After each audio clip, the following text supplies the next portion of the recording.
Bem, com muito prazer receber no meu canal o Dr. Bernardo Api, economista, e acho que a questão primeiro que eu queria colocar ao senhor é a questão da reforma tributária. Eu sempre brinco com alguns amigos, porque antes de eu fazer história, há muitos anos atrás eu fiz economia, só que desisti no final e passei para a história, aí me formei na história. Mas uma coisa que sempre se fala e não é de hoje é de reforma tributária, né? E aí alguns amigos também com o pé na história falam, pô, mas desde a Inconfidência Mineiras nós estamos tratando desse assunto, desde 1789. Eu coloco ao senhor, por que é tão difícil encaminhar a reforma tributária, não sei se é dos sonhos, porque essa dos sonhos provavelmente seja muito difícil de ser realizada, mas aquela que consiga conciliar interesses que eu presumo que são antagônicos aqui no Brasil. Muito obrigado por senhor ter atendido o meu convite. Bom, obrigado pelo convite, Marco Antônio. Só pedindo para não me chamar de senhor, me chamar de você. Tá É, bom. de fato, a reforma tributária é um tema que a gente discute faz tempo, mas a gente tem que entender que quando a gente fala reforma tributária, tem vários temas envolvidos. Uma delas é a reforma dos tributos sobre bens e serviços, que a gente também chama de reforma da tributação do consumo, que de fato é um tema que vem sendo discutido no Brasil desde a Constituinte. Aliás, a gente perdeu uma chance enorme de ter aproximado o sistema brasileiro de tributação do consumo do padrão mundial na Constituinte de 88, porque já na época os especialistas já sabiam o que precisava ser feito. Esse é um tema complexo que todo mundo acha que deveria ter avançado e de fato avançou pouco nas últimas décadas. Eu diria que por algumas razões, não tem uma única. Acho que uma razão importante é que acho que, pelo menos desde a Constituinte, esse tema não foi prioridade para nenhum governo. Teve uma proposta boa discutida na época do Fernando Henrique, mas no fundo o próprio secretário da Receita acabou boicotando a proposta. Teve duas propostas na época do governo Lula, eu participei das duas, mas acompanhei mais a segunda, de 2008, que também, embora formalmente fizessem parte da agenda de governo, na prática não foram de fato prioridade. Então, um dos motivos é esse. Eu acho que nunca foi de fato prioridade de governo.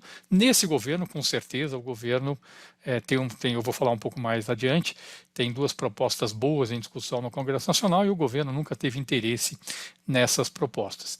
Fora isso, a reforma tributária tem, obviamente, algumas dificuldades políticas. Uma parte delas é de ordem federativa.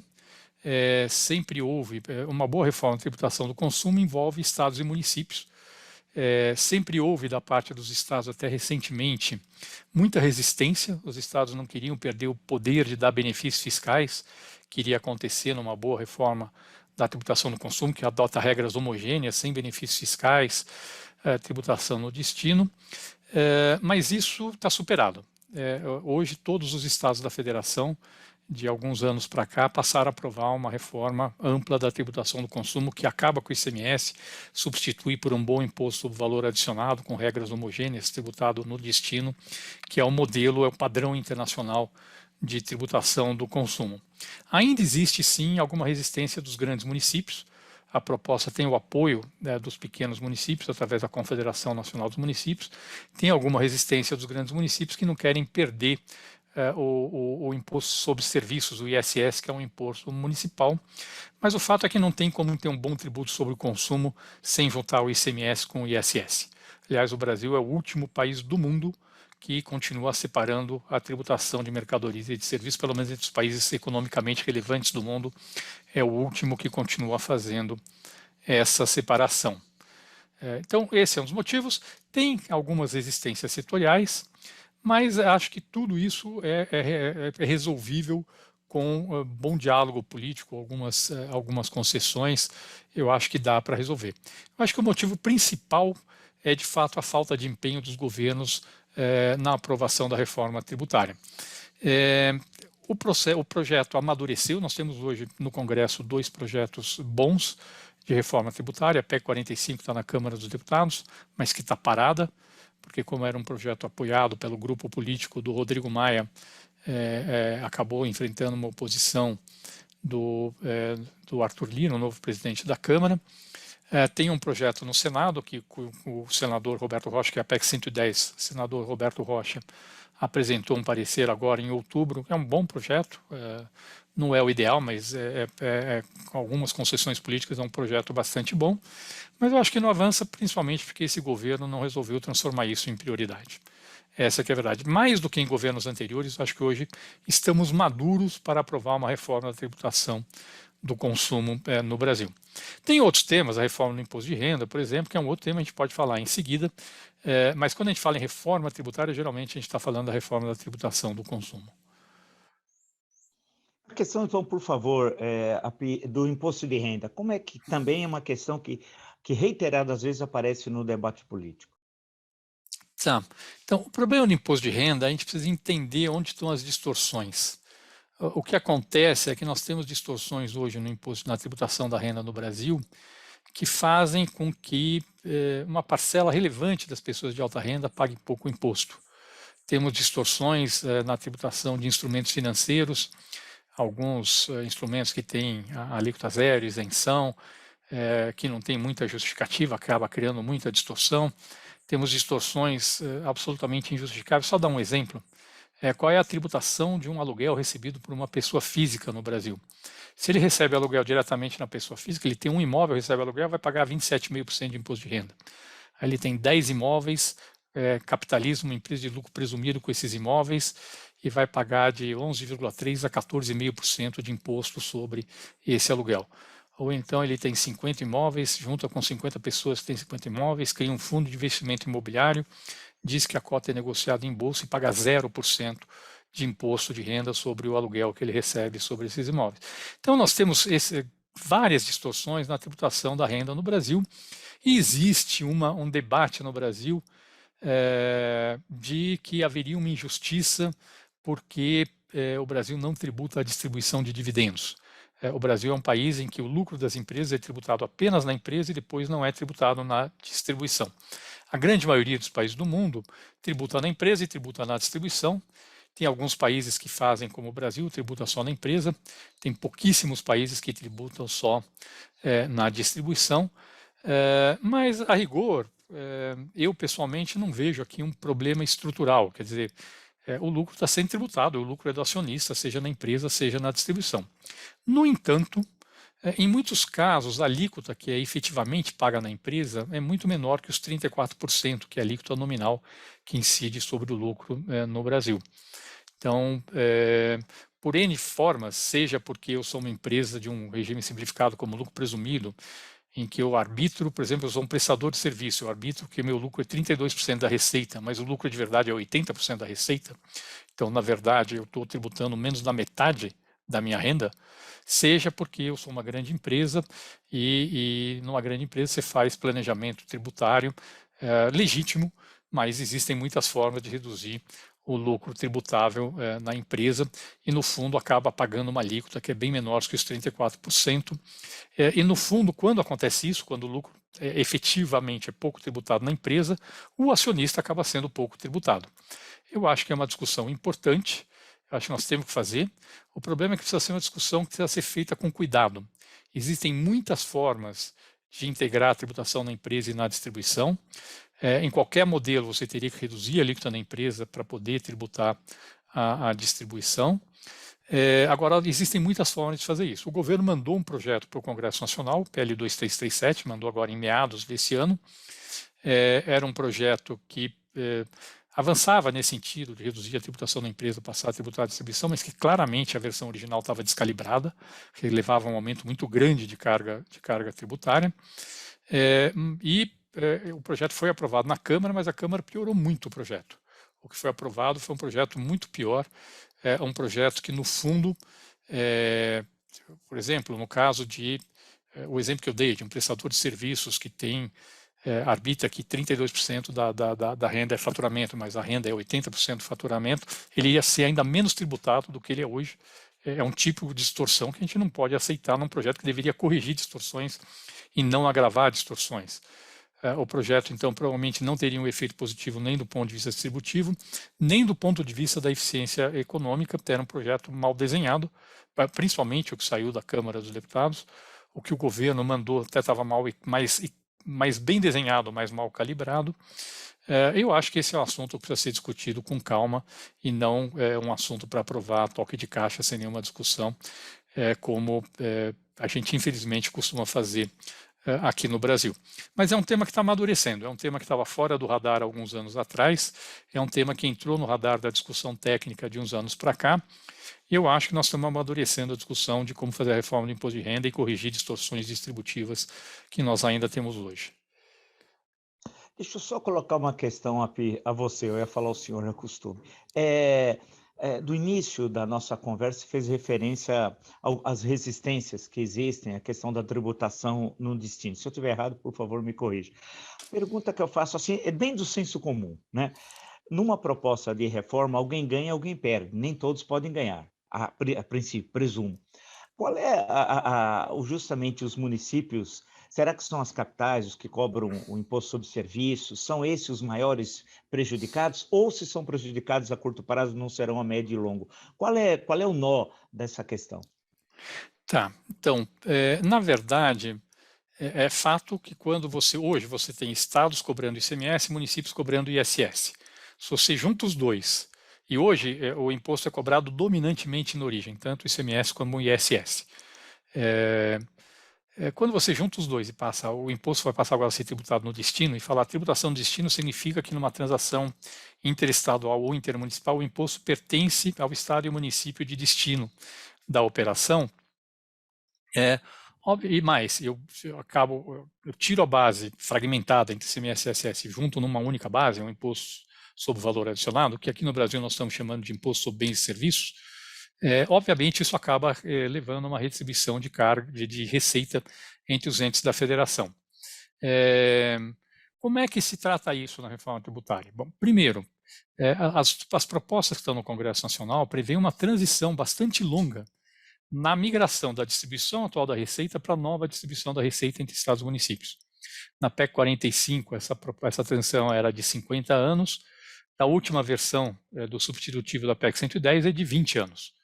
Então, já se dá um tempo grande para os entes se ajustarem ao impacto da reforma tributária. Além disso, e aí sim eu acho que é o ponto mais importante, não é verdade que esse é um jogo de soma zero, não é verdade que tem um ganhador e um perdedor. Se a gente olha para a reforma tributária como um jogo de soma zero, aí fica quase impossível aprovar. A reforma tributária, essa reforma de tributação do consumo, tem um impacto muito positivo sobre o crescimento da economia, muito positivo. Tem um estudo de um economista que chama Braulio Borges, que está no nosso site do Centro de Cidadania Fiscal, que estima o impacto direto da reforma tributária em um aumento de 20 pontos percentuais do PIB potencial em 15 anos. E só o impacto direto. Aí tem um impacto indireto, que se a economia cresce mais, você melhora a perspectiva de solvência do setor público, se reflete em melhoria de expectativa, redução de juros de longo prazo, que pode ter um impacto adicional em cima desse efeito. E na hora que você considera o efeito positivo sobre o crescimento, nem que seja uma hipótese conservadora, digo, não, é metade desse crescimento, na verdade são pouquíssimos entes da federação que seriam prejudicados pela reforma tributária, porque mesmo aqueles que são potencialmente perdedores em termos estáticos são ganhadores quando a gente considera o efeito positivo da reforma sobre o crescimento. Eu acho que esse é talvez politicamente o ponto que nós precisamos incluir dentro do debate. Se você transforma o debate da reforma tributária num debate que é soma zero, seja do ponto de vista federativo, seja do ponto de vista setorial, você acha que o que um ganha o outro perde, porque a reforma é montada para manter a carga tributária neutra no nível atual, isso dificulta muito você avançar com o debate. Se você entende que ela tem um impacto positivo sobre o crescimento, mesmo com hipóteses conservadoras, o que você descobre é que, na verdade, todos os setores da economia são beneficiados, todos, mesmo aqueles que têm aumento de preço relativo, e que, na verdade, praticamente todos os entes da federação são beneficiados. Então, eu acho que esse é o ponto fundamental para discutir reforma tributária, é entender ela tem um impacto positivo sobre o crescimento. O crescimento beneficia todos, beneficia as famílias, porque aumenta o poder de compra, beneficia as empresas, porque aumenta o volume de vendas, beneficia o governo, porque mantendo a carga tributária aumenta a arrecadação, e isso ajuda a fechar essa equação. A equação não fecha sem a consideração do impacto sobre o crescimento. Deixa eu lhe perguntar uma coisa, também pode ser próximo do senso comum, como dizia um antigo filósofo da filosofia das massas, mas vamos pensar o seguinte, é comum a pessoa abrir um jornal no noticiário da economia, aparece um gráfico mostrando o aumento da carga média tributária e dizendo, olha, no governo Fernando Henrique estava assim, foi subindo no governo Lula, hoje está assim, e aí vem depois a interpretação, aí vem uma entrevista de um empresário dizendo, puxa, é impossível produzir no Brasil com essa carga tributária. E aí se conclui a reportagem dizendo que a carga tributária ao longo de 2, 3 décadas aumentou X% e tal, e que seria indispensável para isso diminuir essa carga tributária. Evidentemente, não sei se eu estou correto, numa situação, inclusive, de crise econômica, de enormes dificuldades, presumo impensável que um governo renuncie a receber um valor X que é indispensável para os seus gastos correntes, além de investimento, etc. Tal. Eu pergunto para você, que é um especialista, a carga tributária do Brasil, comparado com os países, antigamente a gente falava centrais, né? Ou com os Estados Unidos, com a Europa, ou com a China, como é que fica? Realmente a nossa carga tributária é excessiva, em média? Bom, primeiro, carga tributária não é uma coisa que acontece por acaso. Carga tributária existe porque tem gasto público. Se você tivesse gasto público menor, você precisaria de uma carga tributária menor para poder financiar os gastos públicos. E isso varia muito entre países, tá? Mesmo entre países desenvolvidos. Você tem países desenvolvidos com a carga tributária chegando perto de 40% do PIB, e você tem países que é perto de 25% do PIB. A média dos países da OCDE é perto de 34%, o Brasil está em uns 33% do PIB de carga tributária. Então, em relação aos países desenvolvidos, a gente tem uma carga tributária próxima à dos países desenvolvidos. O problema é que, em relação a países em desenvolvimento, a carga tributária no Brasil é alta. No geral, países em desenvolvimento têm carga tributária menor e países desenvolvidos, na média, têm carga tributária maior. Então, para um país em desenvolvimento, nossa carga tributária é alta. O problema é que não adianta a gente discutir carga tributária sem discutir gasto público. A única forma de reduzir a carga tributária é reduzindo o gasto público como porcentagem do PIB. Quando a gente está falando em reforma tributária, a gente está falando em melhoria da qualidade do tributo, não necessariamente da carga tributária. Então, esse desenho, a PEC 45, a PEC 110, são desenhadas para manter a carga tributária no nível atual. O que eu disse é que, se a reforma tem um efeito positivo sobre o crescimento, a arrecadação cresce, mesmo mantendo a carga tributária como proporção do PIB, a arrecadação cresce mais. E aí sim você vai ter uma decisão política de se você quer usar esse espaço fiscal adicional que você tem para reduzir a carga tributária ou para aumentar o gasto público. Essa é uma decisão que tem que ser tomada, ou, obviamente, no primeiro momento, também para ajudar a controlar a expansão da dívida pública, melhorar o resultado fiscal do governo, mas essa é uma decisão política que tem que ser feita. No Brasil, até pouco tempo atrás, tinha pouca pressão política por reduzir carga tributária, mas já faz algum tempo, eu acho que desde de quando a CPMF foi extinta, lá na virada de 2007 para 2008, já faz algum tempo que a resistência ao aumento de carga tributária no Brasil se tornou muito maior. Vamos dizer assim, a sociedade brasileira já foi mais leniente com o aumento de carga tributária do que ela é hoje. E isso aparece de forma clara no debate político. Não aparecia algumas décadas atrás, hoje aparece de forma muito clara. Deixa eu lhe perguntar também rapidamente a seguinte questão para a questão como é que você viu o ano econômico, já estamos no final de 2021, né? O ano passado menos 4,1%, esse ano não se sabe exatamente, uns falam 4,7%, 5% positivo, né? Havia um otimismo inicial que seria até superior a 5%, eu não sei. Como é que você vê isso e apontando a perspectiva para 2022? Você é otimista, pessimista? Porque para 2022, só para lembrar quem nos acompanha, tem as variações de 2% positivo, 1% positivo, meio positivo, 0%, e eu me lembro, se não me engano, o economista-chefe do Itaú falou menos 0,5%, portanto, recessão. Como é que você vê isso? Bom, eu não faço projeção de PIB, tá certo? Sim, Mas, sim, sim, assim, mas só... tem um consenso hoje de que o crescimento em 2021 vai ser forte, aí falou mesmo, entre 4,5% e 5%, mas isso é basicamente recuperação da perda que a gente teve durante a pandemia, quando a economia parou de funcionar. Então, esse é o motivo principal. Para o ano que vem, a perspectiva é de uma desaceleração forte do crescimento da economia.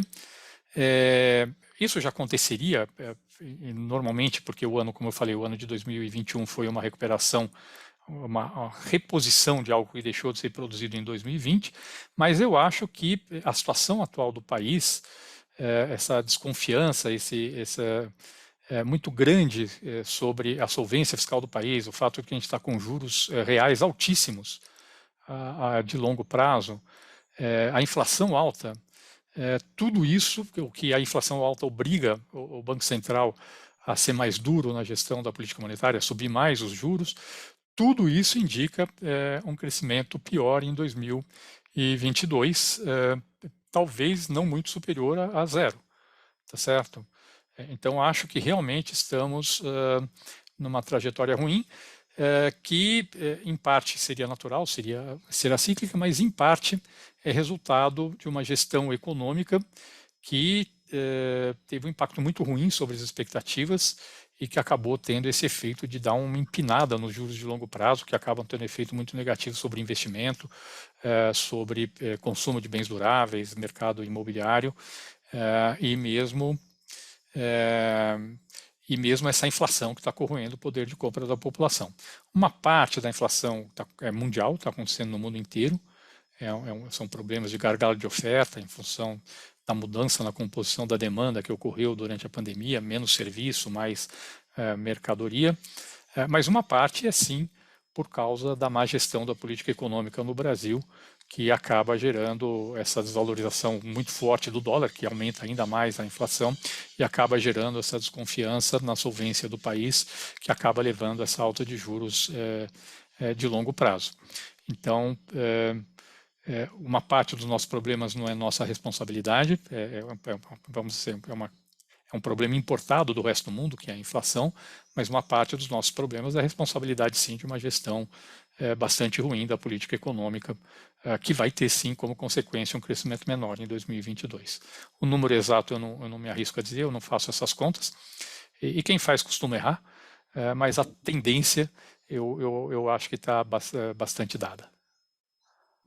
A última pergunta, eu prometo, e abusando da sua bondade, é a seguinte: renúncia fiscal. No debate político, isso vai estar presente na campanha de 22 para as eleições para a presidência da República? Presumo, que eu espero que tenha debate. E muitas vezes não tem, seja um debate de ideias. Fala-se muito que há uma renúncia fiscal, não sei se os valores é 350 bi, outros falam 300, já vi vários números. Pergunta muito, não sei se eu sei que é fácil fazer pergunta, o problema é respondê-la, mas por que dessa renúncia fiscal? É possível um país com os nossos problemas, com os nossos dilemas, ter uma renúncia fiscal tão grande ou ela não é grande frente ao PIB ou é absolutamente equívoco? Bom, sim, a gente costuma chamar renúncia fiscal de gasto tributário, porque a renúncia fiscal é um gasto que você está fazendo na tributação. Só que em vez de botar no orçamento e dizer eu vou gastar aqui, você faz, né, eu vou gastar aqui deixando de arrecadar desse setor ou dessa empresa ou dessa pessoa. O nível é bastante alto, sim, é perto de 4% do PIB, só de gastos tributários federais, tem também os estaduais e municipais. É um nível bastante alto. Agora, mexer nisso é muito difícil, tá? Eu acho que a gente tem que... como é que você consegue mexer? Qual é o gasto tributário que eu vou reduzir? Só para você ter uma ideia, foi aprovado na PEC emergencial no começo desse ano, foi aprovado lá uma sinalização de que iriam reduzir os gastos tributários a 2% do PIB. E aí deixaram algumas coisas de fora, Simples, Zona Franca de Manaus, benefícios regionais para o Norte, Nordeste. Bom, esses que deixaram de fora eram basicamente 2% do PIB. Aí a interpretação que o governo tinha que mandar em 6 meses um projeto de lei reduzindo renúncias tributárias. Bom, o governo mandou o projeto, cortando 20 bilhões de reais, um pouco mais de 20 bilhões de reais, desse total de mais de 300 bilhões de reais. Eles fizeram uma interpretação de que 2% é o que não estava excepcionado, então não tinha quase nada a cortar. E o que o governo está propondo cortar sobretudo, o mais importante deles é benefício fiscal que reduz custo de medicamento. Bom, estou dizendo assim, isso que o governo achou fácil de cortar, hein? O que é gasto tributário? Primeiro, todos os regimes simplificados de tributação. O simples é um gasto tributário, é o mais importante de todos. Vamos mexer nisso ou não vamos? Benefícios regionais. Você faz investimentos no Norte e no Nordeste, você tem redução de até 75% do imposto de renda devido durante um período. Zona Franca de Manaus, que é outro vaca sagrada dentro do Congresso Nacional. São benefícios do imposto de renda de pessoa física. Dedução de gastos de saúde, por exemplo, o fato de que idosos que têm algum problema de saúde grave não pagam nenhum imposto de renda de pessoa física. Tudo isso está lá. Nós vamos mexer nisso ou não? Tudo isso entra como gasto tributário. A gente vai ter coragem de mexer nessas questões ou não vamos? É mais fácil falar do que fazer, tá? Dizer que vai cortar gasto tributário é mais fácil falar do que fazer. Precisa fazer? Precisa. Eu claramente tenho certeza que precisa fazer. Acho que a gente não tem análise adequada de custo-benefício de vários. Tem vários que são injustificáveis, claramente injustificáveis. Tem outros que você poderia alcançar o mesmo objetivo de forma muito mais barata. Mas, no entanto, a quantidade de interesses por trás, ou de, às vezes, nem interesses setoriais, interesses setores, ou até de pessoas que estão sendo beneficiadas é muito grande. Só para dar um exemplo, esse exemplo, eu tenho doença grave, você tem isenção completa do imposto de renda de pessoa física para um idoso aposentado, só que sobre a aposentadoria. Mas aí, tem casos, por exemplo, outro dia eu ouvi falar de uma pessoa que conseguiu esse benefício por ter um carcinoma à base celular, que é um câncerzinho de pele não agressivo, que é super comum as pessoas terem, e a pessoa conseguiu lá uma decisão judicial dizendo que ela não precisa pagar imposto de renda por causa disso. E essa pessoa ganha, sei lá, 30 mil reais por mês. Faz sentido? É esse tipo de coisa que a gente tem que enfrentar aqui no nosso país. Agora, o governo não quis enfrentar isso quando ele mandou a proposta de redução de benefícios fiscais para o Congresso Nacional.